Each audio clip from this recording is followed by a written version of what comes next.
Hi friends, இன்றைக்கி நம்ம பார்க்க போகிறது கருப்பு உளுந்து வச்சு கஞ்சி எப்படி பண்ணலான்னு பார்க்கலாம். ஒரு கப்பு கருப்பு உளுந்து எடுத்திருக்கேன். இது வந்து 150 கிராம் இருக்கும். இந்த கருப்பு உளுந்து இதை நல்லா வறுத்து எடுத்துக்கலாம். வாசனை வர மாதிரி வறுத்துக்கலாம்.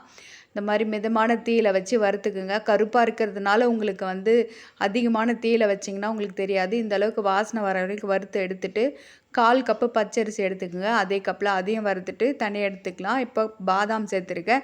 நீங்கள் முந்திரி வேணாலும் இதோட சேர்த்துக்கலாம். பாதாம் ஒரு ஏலக்காய் போட்டு அதையும் நல்லா வறுத்து எடுத்துருங்க. இப்போ எல்லாத்தையும் கொஞ்சம் சூடு ஆறின பிறகு மிக்ஸி ஜாரில் சேர்த்து அரைச்சி எடுத்துடலாம்.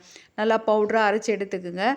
இதில் வந்து ஒரு டம்ளர் தண்ணி வச்சுட்டு 1 டீஸ்பூன் மாவு தண்ணியில் விட்டு கலக்கி அது கட்டி இல்லாமல் கலந்த பிறகு கொதிச்ச தண்ணியில் போட்டு கலந்துருங்க. நல்லா ஒரு 10 நிமிஷம் வெந்த பிறகு கஞ்சி வந்து ரெடி ஆகிடும். நல்லா கம கமன்னு வாசனை வரும். அந்த நேரத்துக்கு நீங்கள் இறக்குனீங்கன்னா உங்களுக்கு கரெக்டாக இருக்கும். இதில் நாட்டு சர்க்கரையை சேர்த்து குழந்தைங்களுக்கு கொடுக்கலாம். இதில் கால்சியம், புரோட்டீன், அயன் எல்லாமே இருக்குது. எலும்புகளுக்கு ரொம்ப நல்ல ஸ்ட்ரென்த்து கொடுக்கும்.